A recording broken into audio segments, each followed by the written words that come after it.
over here. Is it on the handle in the back?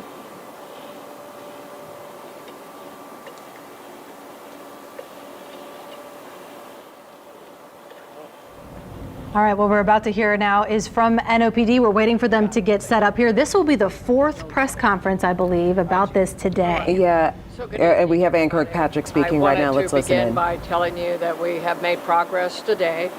We have 3 of the escapees are now in custody. We have active leads on the other escapees. We have approximately 200 agents, officers out there. People are talking. We appreciate that. We know that the second person that we got into custody was actually an actual Crime Stopper tip. And Darlene Cosenza will speak to you again at the close of this brief update for you. But the 3 people that we do have in custody are Kendall Miles, Robert Moody, and Keenan Dennis. Those are the 3 that are currently in custody. We want to remind people to call Crime Stoppers at 504-822-1111. We always say this, but it's very important that people understand we don't need your name. We don't want your name. We just want your information. And if it does lead to the capture of one of these escapees, it's $5,000 cash. And that is in addition to what the FBI is offering, and I will have the special agent in charge address that when he is ready. Earlier today, we have been very, very proactive as well here in NOPD and with our partners. We made sure that our children were looked after. We sent NOPD cars out to the schools to have a high presence.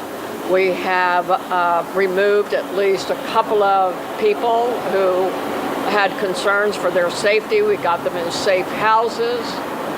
You heard earlier in the earlier broadcast about the constables was stepping up to help make sure our judges who had some concern to be also protected and have a presence. We know of the 3 that were taken into custody, they were taken in New Orleans. But regardless of who or which agency actually makes the capture, whether it's the U.S. Marshals, FBI, NOPD, Sheriff, it does not matter.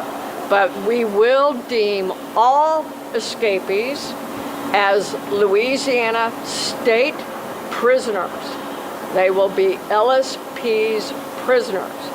They will not be booked into the Orleans Parish, and other arrangements have been made for those bookings. And with that, I'm going to turn it over to our colonel of the LSP, and he can give you a little bit more information about that. So, Colonel. Thank you, Chief. Good evening, everyone. Robert Hodges, Superintendent, Louisiana State Police. As you see by our support with the FBI, the U.S. Marshals, and other agencies that are in the field right now actively working, ATF, DEA, Homeland Security investigations, all our federal partners, as well as other state partners that aren't here now, probation and parole. We're all working in conjunction with the NOPD, our neighboring sheriffs, to locate the 7 remaining fugitives that escaped from the jail. Our responsibility remains consistent across the state with public safety. Tonight, through the weekend, and however long it takes, we are leveraging all of our equipment, our personnel, our investigative tools and technology to ensure that we locate, apprehend, and bring the 7 remaining to justice. But we can't do it alone. As the chief said, we need your help, and Ms. Cosenza from the Crime Stoppers will speak as well to talk about you have to call the tip line, as well as the FBI, and in addition, the State Police Fusion Center at 1-800-925-4192. That's 1-800-925-4192, the State Police Fusion Center. If you have any information regarding the 7 remaining, anything, please call us. We need your help to make Louisiana safe. We recognize that some of these individuals may have left the city and moved out into other parishes and possibly left Louisiana. And that's why we have our federal partners here with us. who have leveraged all of their resources to keep not only New Orleans safe, but all Louisiana. So just again, with regard to our role, yes, we will take custody of those prisoners and we'll make arrangements to ensure that they are properly booked and relocated to one of the 8 state prisons in Louisiana. Thank you. FBI. Thank you, Chief. Colonel Hodges. Good evening. The FBI remains committed to assisting our state, local, and federal partners in recapturing the remaining 7 inmates who escaped. To do this, we need your help. We appreciate all the tips we've received so far. We have agents and analysts working 24/7 to receive more tips. So please, call and help us accomplish this task. It's going to take everybody doing their part to recapture the remaining inmates. If you have any information, and it doesn't matter what time of day, please call 1-800-CALL-FBI, or you can submit your tip online by going to fbi.gov/New Orleans fugitives, or contact our Crime Stoppers partners. Thank you very much. Darlene. Well, first I want to thank y'all who called in or sent in tips online or through our app. And we saw success from that. We had 1 apprehension because of your tips. And we're just going to, again, encourage you to see the team behind us. All information is being vetted, federal, state, local. That's an incredible network that you should feel so strong about, knowing that public safety is the key here. And taking your information, you're part of that team. So again, with Crime Stoppers, you're going to be anonymous. You know that. You know the number, 822-1111. We have a $2,000 cash reward for each escapee's arrest. The FBI has another $5,000.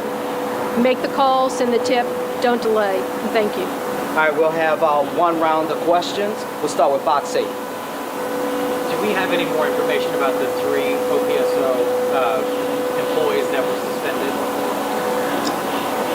Good evening, everyone. Again, the point of this press conference tonight is to focus on apprehending the 7 remaining fugitives. We're not going to discuss anything that happened prior to the escape of those offenders or inmates. That needs to remain everyone's focus. So the tips when you call in, please, we need the public's help. It's your city, it's your state. We want it safe for your family, your friends, those who came in town for the high school and college graduations this weekend across the state. We need your help. So I just respect that all the other stations and media that's here, please, questions related to our investigative efforts to apprehend the 7 remaining. Thank you. I think that's Katie. Is that Katie next? Katie Rice with CBS News. Question for you. 2 questions. First, just in the way you were able to describe about how one of the first inmates that you apprehended was found hiding in a parking garage, can you explain the details a little more clearly about how these other 2 were apprehended? And also then moving forward, do you have evidence that shows any of these folks have left the state at this point? So we have strong investigative leads on the remaining 7. We're confident that they will eventually be apprehended. With regard to the 3 that are in custody now, they were in various parts throughout the city. Specifically, their apprehension, although we were able to take them all without any trips to seek medical attention, we still had people to ensure, our EMS, to ensure that everyone was okay at the scene. But we don't want to really give up the exact how and where we located them specifically. Just know that all investigative tools and technology that law enforcement has were utilized in the apprehension, but none more important than the public's help and giving us that information through Crime Stoppers really is a force multiplier in our investigative efforts. Okay, Jonah. Hey, you talked to me a little bit. We're hearing about a police presence on Canal Street. Do you know anything about that presence or for a suspect? But also, talk to how every second is critical at this point. Well, for your first part, look, there's police officers, sheriff's deputies, troopers, FBI agents, U.S. Marshals, ATF agents, HSI agents, all over the metropolitan area and throughout the state right now. Yes, every second is critical. As we get leads and tips, we investigate them. For an officer safety perspective, we always want to make sure we have a large group to ensure the safety of the public who's there in that area, as well as those who are working the investigation, and the safe and secure apprehension of those who are fugitives. Each second does count. Certainly, the sooner we can apprehend them, the sooner everyone can be rest assured that they are no longer a threat to the public. These are violent offenders who escaped, and we have to bring them back. And they will go to a state prison. 26. So there was a shooting in New Orleans East Willow recently. I believe it may have been an officer-related one. Does that have any connection with this situation currently, or is that a completely separate incident? Right. So it was an event in which there were law enforcement federal partners who were out there actually on surveillance of a target home, and completely independent, they heard gunfire erupt. And when they went to that particular scene, which had nothing to do with this particular investigation, that matter has been dealt with. No one has been injured. No law enforcement was involved in the exchange of gunfire, and it is not connected. Last question goes to Channel 4.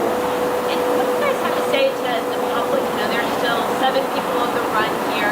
We talked to some people in schools that are scared to walk outside. You know, kind of do you have anything to put their mind at ease, or, you know, are they in any danger just walking around the streets of New Orleans? What we can say is that we'll speak to the fact that the people who are fugitives right now are dangerous people. Is the general public right now, should they panic? And the answer is no. Now, our number one mission, despite anything else right now, is to get these people in custody. So I think you can still, fully enjoy graduation ceremonies tomorrow, having dinner out, the things that you would normally do. However, we just ask that you are mindful and you're attentive. You call us if you think that something is out of order. You call us. Sometimes people think, well, I don't want to call 911. What if I am wrong? But what if you're right? And so call us. But don't panic. Just simply continue living and enjoying life, but just be cautious. That's what we have. And we're going to keep you updated until every single one of them are accounted for and back in custody. So we think that based on the leads we've been getting, these are active and real leads. So keep talking to us. We need you. All right, thank you all for coming out. We appreciate it. If we have any further information, we will send that in the form of a press release. Thank you. I'm going to give a round of applause for Jonathan. That was Chief Ann Kirkpatrick, along with state troopers as well, giving us an update on, of course, the third person, which we reported a little bit earlier today, that was captured. That was out of the 10 that escaped. So you're seeing it on your screen right now. 3 people captured today. That is just hours after breaking out of jail. And we've seen this entire ordeal play out on camera.